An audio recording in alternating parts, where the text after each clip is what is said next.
bienvenidos a esta nueva sesión de las 11ª Jornadas Comiqueras Barcelona 2015, las jornadas organizadas conjuntamente entre FNAC y SD. Tenemos la suerte de contar con la presencia de tres autores, Olivier Schwartz, Philippe Berthet y Hélène Guier, que presentan una novedad reciente. Los tres han publicado recientemente en lengua castellana en los tres álbumes que tenéis aquí encima de la mesa, en tres editoriales diferentes. Si me permitís la presentación, Messier Henriette justamente hoy sale como novedad el segundo volumen de una trilogía. El que tenéis aquí es el primero y que publica la editorial Norma. Norma también recientemente ha publicado este integral de Poisson y Vi, que son personajes que aparecen también en la serie de Pin-Up. Y D-Books, la editorial D-Books en España, ha publicado recientemente, ha recuperado el personaje de Spirou y ha publicado el del botones de color caqui, que es uno de los álbumes dibujados como extra dentro de la colección principal de Spirou. Es una obra independiente que tiene una lectura independiente y que sigue una colección, digamos, diferente en paralelo a la colección principal. Nosotros estamos encantados de tener a los tres autores con nosotros. Cuando planteábamos la sesión de hoy, pusimos como título genérico al tema de la BD en la Segunda Guerra Mundial, pero para ser sinceros, hay algo que es común a los tres y es la primera pregunta que les quería hacer, que es el guionista. Messier Jean es el guionista de los tres y seguramente hay elementos en el discurso que son comunes y que aparecerán a lo largo de la charla, como es, por ejemplo, la importancia de los aviones como un elemento fundamental en el desarrollo de la historia. Yo les quería preguntar, como inicio de esta conversación, cuál es la relación que tienen con el guionista y cómo empezaron a trabajar con él. Monsieur Berthet. Écoutez, dans mon cas, Yann a voulu... En fait, il avait repéré chez moi, je dirais, ma facilité à dessiner les personnages féminins. Et donc, il avait imaginé justement ce thème de Pin-Up. Donc, ce thème de Pin-Up était forcément ancré dans les années 40-50. Et la manière dont il a voulu l'aborder, c'est de se poser la question de ces Pin-Up qui étaient peints justement sur les bombardiers, les carlingues d'avions, qui étaient quand même des engins destinés à donner la mort. Et donc, c'était un petit peu ce contraste entre ces personnages féminins qui étaient un peu les mascottes je dirais les missions que devaient remplir ces pilotes. C'était le point de départ de Pin-Up. Sí, en el caso de Messier Henriette hay un epílogo en que Messier Jean explica digamos, la importancia que tienen los aviones en su vida y cómo quería transmitir esa emoción también a esta historia de los tres personajes que protagonizan esta historia, ¿no? Como en este caso en el primero con Max. En fait, effectivement, Yann est très fan d'avions et c'est un peu la toile de fond de la série. C'est justement un visuel, surtout pour lui faire plaisir. Los hemos puesto para gustarle, para que le guste a Yann. En el caso de Spirou descubrimos lo que es el rayo de la muerte, quizás.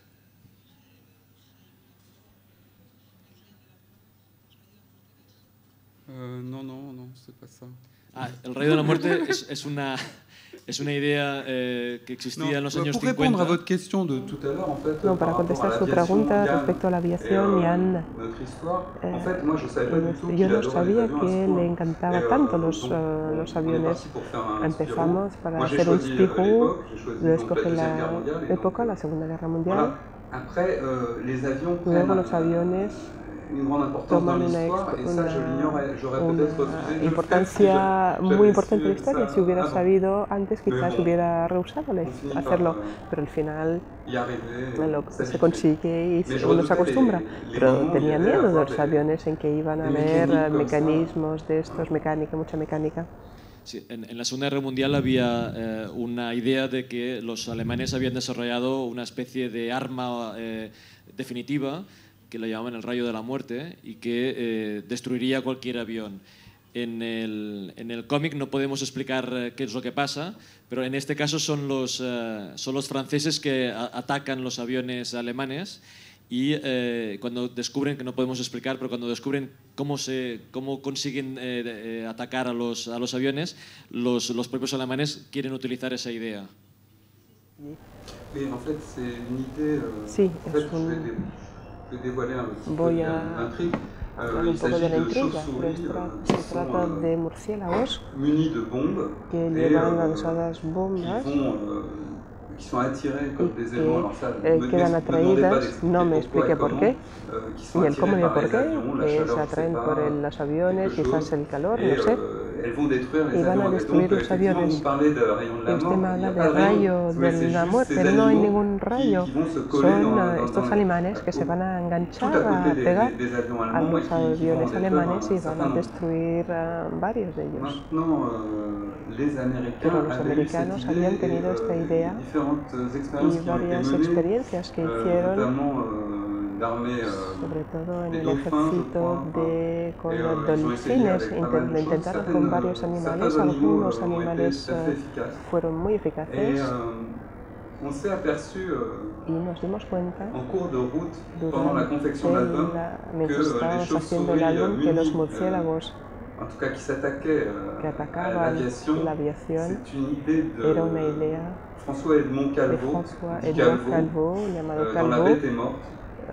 La bête est morte y probablemente fue una reminiscencia de Jan de sus lecturas. Yo también lo había leído, pero no me acordaba.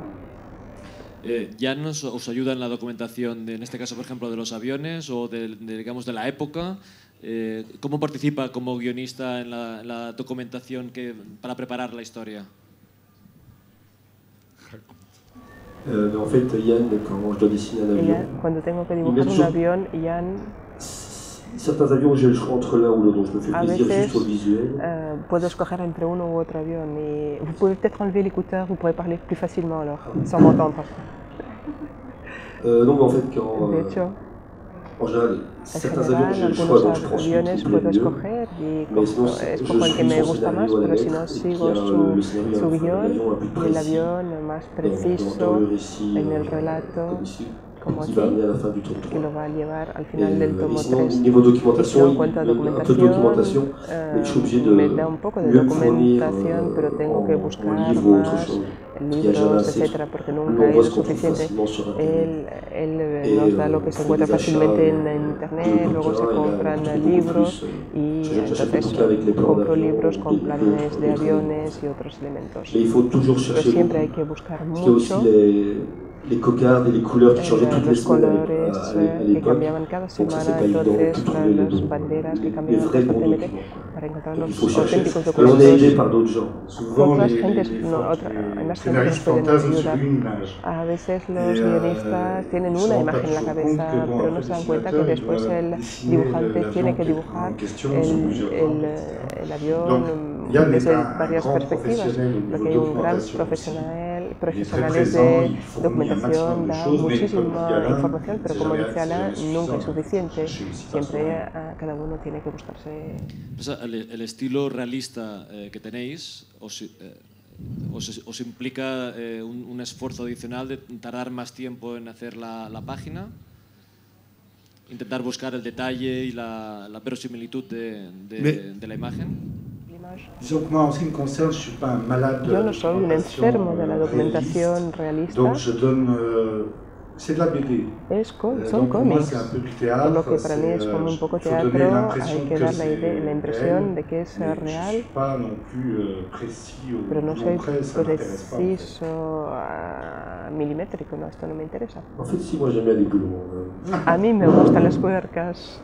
Mais je dis autant, comme je dessine certains avions sur 2-3 pages, je dis autant, enfin nous il y a beaucoup plus d'avions que dans Pineuve, donc autant essayer d'être plus près de la réalité, c'est aussi un peu le principe de la série. C'est un peu plus précis. Et je suis aidé par deux spécialistes, parce que moi je peux facilement me tromper, il faut des gens qui s'y connaissent beaucoup plus que moi, qui vont dire exactement ce que je dois dessiner. Que conoce mucho mejor que yo, que me dicen lo que tengo que dibujar exactamente. En los tres casos son cómics de aventuras, son cómics de acción, pero el hecho de que transcurran en la Segunda Guerra Mundial y teniendo como enemigo los nazis y en territorio francés o belga, pienso que es un tema extremadamente delicado. Según qué temas, el papel de los franceses durante la ocupación, el papel de la resistencia. Yo no sé si este tema lo reflexionáis con el guionista a la hora de tratar la situación, no tanto los personajes, sino la situación que queréis explicar en un contexto extremadamente delicado. Oui, là en l'occurrence c'est la Belgique, aquí en el Spirou es el caso de Bélgica. Para Jan, los belgas, él vive en Bélgica, ha vivido más tiempo en Bélgica que en su país de nacimiento, Francia, y más concretamente en Marsella. De hecho, observó un poco los belgas con esta idea, esta noción de la guerra mundial, y tiene la sensación que los belgas no habían hecho el mismo ayornamiento que los alemanes o incluso que los franceses, a pesar de que se pueden decir, habría que matizar. Para él era importante hacer evolucionar un personaje mítico y emblemático de Bélgica, que normalmente con su traje normal es la bandera de Bélgica, hacerlo evolucionar en aquella época con las tormentas que le acompañan, para obligar a la gente a pensar un poco al respecto, incluso los jóvenes, y hacer que se planteen preguntas, que los mayores también se hagan preguntas. En mi caso tiene lugar en Silesia o en Polonia, puesto que Anna Reich viene de ahí y que hay situaciones más de política muy precisa, aprovechó para instalar todo su relato, entonces, y luego se fue desarrollando hasta el 45. En el caso de Messi de Berté, en esta última obra, introduce elementos fantásticos. Yo no sé si fue una sorpresa hacer este cambio de chip, de pasar de una historia verosímil a una historia con elementos fantásticos en el guión. C'est-à-dire qu'au départ, dans Pineuve intervenaient ces strips, faux strips de Milton. Et en fait, à un moment donné, je disais à Yann, au fond, ces strips, ça va me faire. Est-ce qu'on ne pourrait pas imaginer une sous-série de Pineuve, mais plus dans l'esprit des strips, caricatural. Et je ne suis pas entièrement convaincu du résultat, parce que je pense que c'est trop éloigné des strips en question. Mais là, Yann a imaginé effectivement que Poison Ivy avait des pouvoirs surnaturels et qu'elle est entourée de personnages, une sorte d'escouade secrète de femmes qui ont chacune un pouvoir super-héroïque en quelque sorte. Donc ici, on s'éloigne quand même pas mal de la série Pineuve, c'est plus... Pero la superprotagonista aquí es más bien una caricatura. Parece como un metalenguaje, porque es un cómic de un cómic, ¿no? Ce qui m'avait beaucoup plu au départ dans Pineuve, à la fois c'est ce qui m'inquiétait le plus dans ce que Yann proposait, c'était cette BD dans la BD. Et en même temps, je trouvais ça super intéressant. Et ça m'amenait, moi, justement à avoir des pages avec des styles graphiques un peu différents. Je rajoutais des trames, je prenais en noir et blanc. Enfin bref, c'était une création à chaque fois, ces strips. Et donc on a voulu retrouver cet esprit-là dans cette série Poison Ivy. Voilà, maintenant c'est devenu de l'aventure. En fait, dans Pineuve, on était plus au niveau du thème era más el tema bucanique, quoi, je dirais, c'était les phases de citron. Los japoneses eran la cara de limón, era des strips patriotiques, strips muy patrióticas, excesivas. En el caso de los superpoderes, hay, yo no puedo dejar de criticar o comentar uno de los superpoderes, que es el del personaje que es caníbal. Es un personaje que rompe con digamos, el estereotipo de superpoderes clásicos de cualquier cómic. No sé si buscaban hacer algo totalmente diferente en este personaje. Pas particulièrement, je crois qu'on parle simplement y aquí hablamos de la locura de Diana, que imaginó un personaje cuyo superpoder es ser antropófago, pero no hay ninguna... Me parece divertido, simplemente, no hay ningún sentido oculto. En el caso de Pin-Up, vemos como en un momento determinado el personaje digamos, evoluciona con la edad.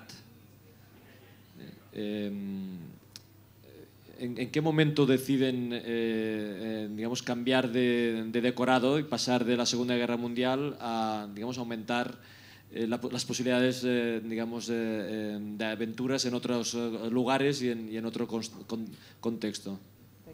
Alors au départ, c'est vrai que ce qui me plaisait aussi dans ce que Yann me proposait, c'était un personnage féminin qui évolue dans le temps. Au départ, effectivement, elle est présentée comme une sorte de petite oie blanche, très vulnérable, son mari qui part se battre dans le Pacifique. Et puis au fur et à mesure de l'histoire, elle doit travailler pour subvenir à ses besoins, etc. Il lui arrive des choses. Et donc, elle semble aussi, elle mûrit réellement. Donc je trouve que c'est un des intérêts de cette série-là, c'est pas uniquement une série d'aventure, le personnage évolue vraiment. Una serie de aventuras, sino que el personaje evoluciona y la historia tenía que hacerse en 3 volúmenes, pero teniendo en cuenta el éxito, tuvimos ganas de seguir con este personaje. No fue el principio final que nos motivó, fue que no teníamos ganas de dejar aquel personaje. Yann a proposé à ce moment-là de passer à la guerre froide. Pasar a hablar de la Guerra Fría. Empezamos con un tipo de relato bastante distinto de la primera trilogía, que era más de espionaje, y próximamente pasamos a otras aventuras. Voilà, on a continué à vouloir faire évoluer le personnage. Pero hemos querido hacer evolucionar el personaje y en un momento dado, à la fin des années 60, finales de los años 60, là on a senti qu'on était un peu hors cadre par rapport au thème initial del marco del tema inicial de la spin-off. En los años 60 llegan a Playboy, se fotografía más la spin-off que no se dibuja, y yo no tenía ganas de explorar este espacio. Sí. El tema del paso de los años, en el caso, por ejemplo, de Diente de Oso, es importante porque hay continuos flashbacks y hay que tener claro los personajes, digamos, cuando son jóvenes y cuando son adultos. Eso es un esfuerzo de entender la diferencia de las épocas y teniendo la relación con los personajes. Oui, vous le prenez dans... À la base, on avait commencé avec 2 enfants qui avaient des légères différences. L'idée, c'était... Je ne vais pas tout dévoiler les trucs, no voy a explicarlo todo. Il fallait qu'ils se ressemblent. Tenían que parecerse para que en un momento dado... Bueno, no sé, no puedo explicarlo, pero... Bueno, mejor que no diga nada. Bueno, uno de los personajes tiene un accidente y le deja unas cicatrices, por decirlo así, que los diferencia claramente. No, ça c'était l'idée de base, mais on l'a changé. C'est en discutant avec l'autre idée de base. C'est moi, j'ai mal compris ce qu'il avait dit. J'avais compris 2 doigts coupés. Y había tenido 2 dedos cortados y me dijo, sí, es más visual y en la idea es más cruel para niños, pero fue porque yo entendí mal lo que él me había dicho. Estás curioso. Bueno, es una forma clara de distinguirlos, ¿no? En este momento que se está publicando el tercero en Francia, ¿o estás trabajando en el tercero? troisième tour. Là, je travaille sur le 4. Estoy trabajando en el cuarto. Le 3 est en train d'être prépublié dans le Spirou Magazine en ce moment. El tercero se está prepublicando en el Spirou Magazine ahora. Et en tout, il y aura 3 cycles. Y habrá 3 ciclos. Ouais. 3 ciclos de 3 cada uno. ¿Ciclo de 3? Non, 3, 2, 3. 3, 2, 3. Y en Posanivi está trabajando en la continuación de... Ahora estoy haciendo una pausa con Pinar. Ahora no estoy trabajando con Yann. Estoy haciendo una colección de policía. Est-ce que pourriez-vous vous approcher du micro? Me demande le technicien. Estoy haciendo una colección de policíaca con álbumes singulares. Cada vez trabajo con un guionista distinto. Es una colección que se llama Línea Negra, Línea Noir. Hay 2 tomos que ya han sido publicados con un guion de Régis Sautier. Yo estoy trabajando con un álbum sobre Diderot, que seguramente conoceréis aquí en España. Y Monsieur Schwartz le invitan a participar en la colección del personaje de Spirou. Me gustaría explicarle preguntarle cuál es el proceso para llegar a participar en el universo de Spirou.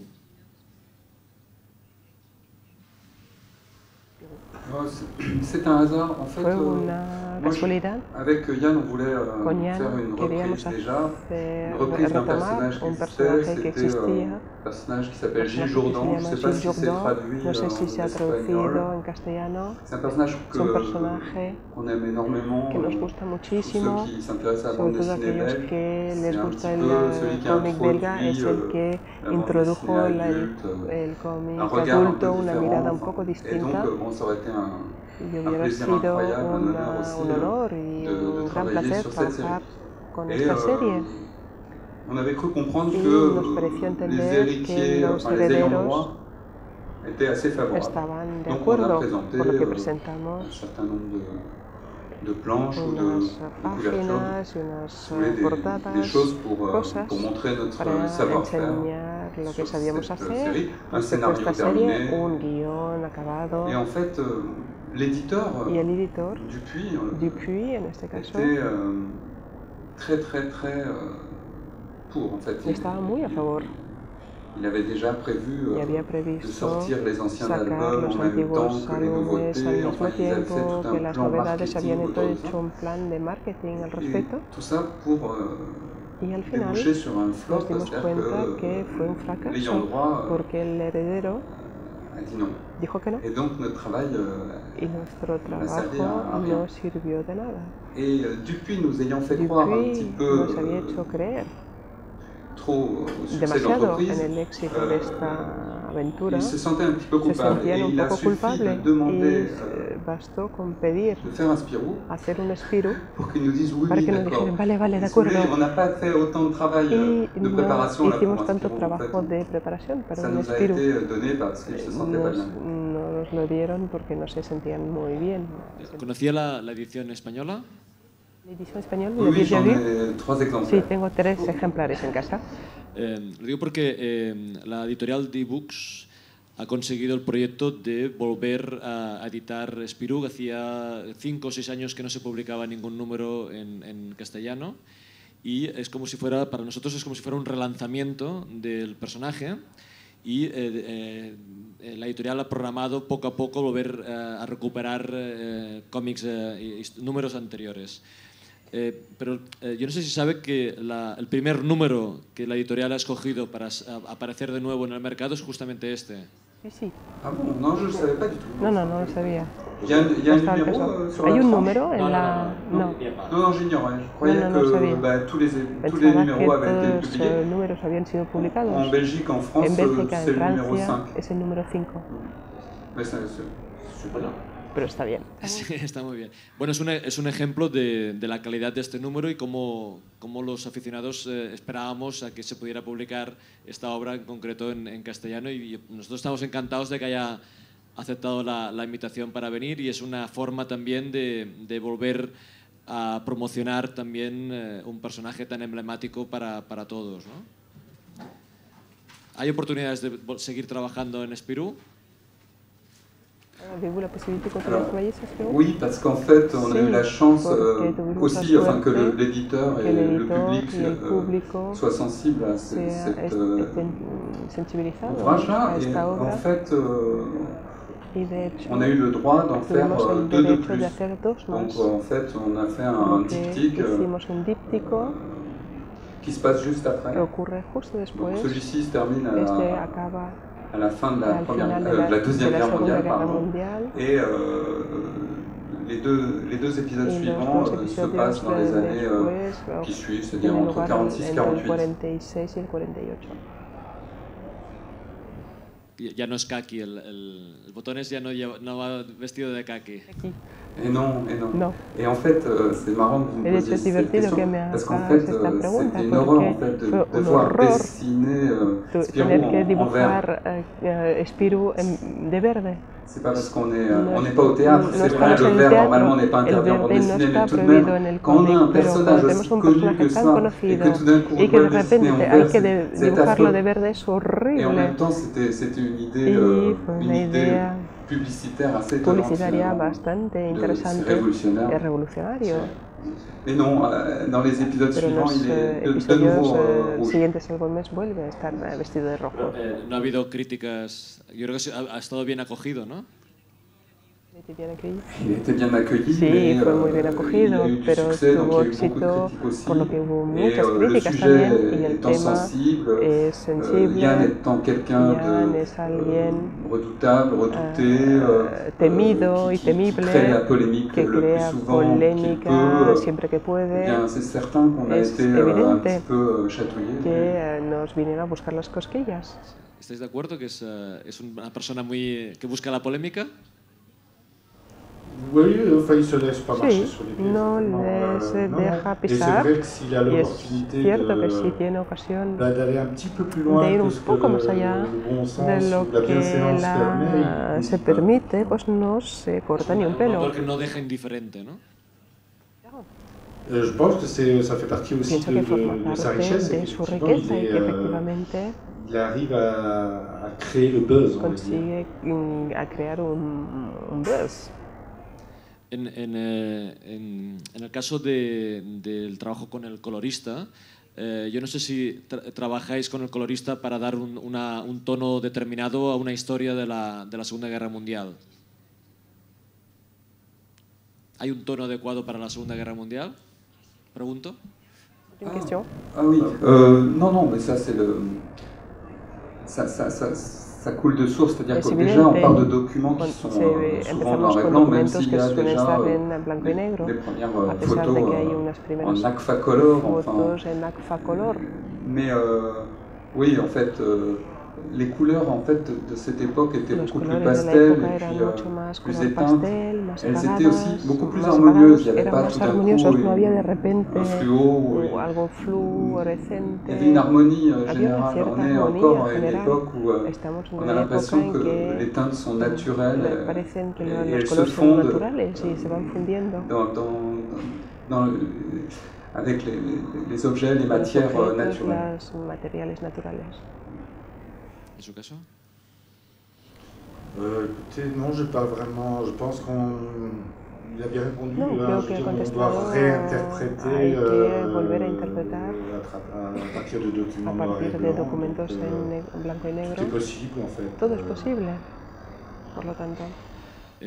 ¿Tenéis en la documentación alguna referencia concreta que queráis compartir? ¿Tipo película, algún documental, libro, fotografías?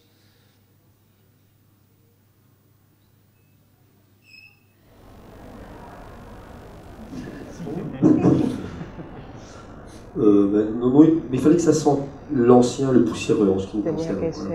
Donc, on a une longue discussion avec la coloriste pour trouver une teinte qui fasse effectivement un peu ancienne. En rajoutant des traces de la matière, añadiendo materia y muchas cosas para que se viera mucho que era una cosa antigua.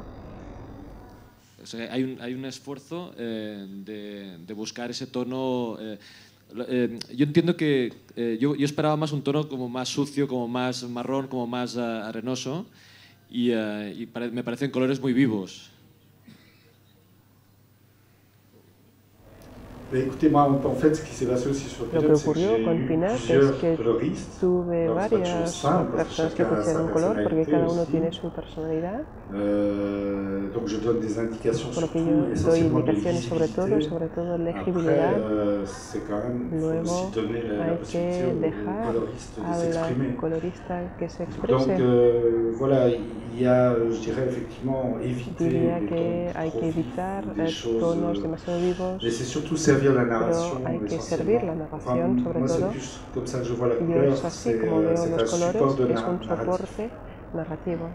Decía que ha cambiado el colorista. En el caso, por ejemplo, de Spirou, ¿hay una especie de libro de estilo, algo que tienes que cumplir siempre? No, mais en fait, moi, je travaillais déjà avec yo ya trabajaba con mi colorista antes. En fait, ses couleurs sont légèrement tristes, généralement, et ça convient parfaitement à cette époque, en fait. Elle a plus de mal, finalement, quand il s'agit de travailler sur des lumières très fortes. On a dû faire un album qui se passait dans le désert, et c'était catastrophique, en fait, ça n'allait pas du tout, c'était trop gai pour elle, trop joyeux, trop solaire, mais bon... Pero es muy buena, hace un trabajo de autor impresionante y me gustaría decir su nombre, se llama Laurence Croix, es una excelente colorista que trabaja con poca cosa, solo trabaja con armonías de color en plano, nunca hace efectos y a mí me encanta, me chifla. Yo no sé si, ahora preparando la presentación de hoy, encontraba en mi biblioteca una de las primeras obras publicadas en España de Monsieur Berthet, que curiosamente está publicado en catalán. ¿Recordaba esta edición en catalán o no? No. ¿No? No. ¿Habían venido en otras ocasiones a Barcelona? Sí, pero como turista, no para mi trabajo. ¿No he invitado nunca a un salón, ninguno de los tres? No. Aquí en España no. No, en España no. Muchas gracias. Nosotros estamos encantados y son, bueno, esto es un ejemplo. Yo creo que este cómic debe tener 25 años, ¿puede ser? 25 a mon avis, mais bon. 25 me parece, pero me estás envejeciendo. Es para dar la sensación de tener una relación casi familiar, digamos, de compartir durante tantos años una aventura en este caso. ¿Qué queda de este personaje? Hubo 3 álbumes. Et puis bon après on s'était un petit peu séparés, j'irai avec les scénaristes, on se revoit comme ça de temps en temps, mais c'est vrai que je suis parti sur... En fait, à l'époque du privé d'Hollywood, j'étais jeune auteur et j'avais très peur de la série. Y me daba mucho miedo las series, la faceta repetitiva de las series, por lo que j'avais tendance à tout le temps choisir de faire des one-shots avec des copains, des gens que je rencontrais.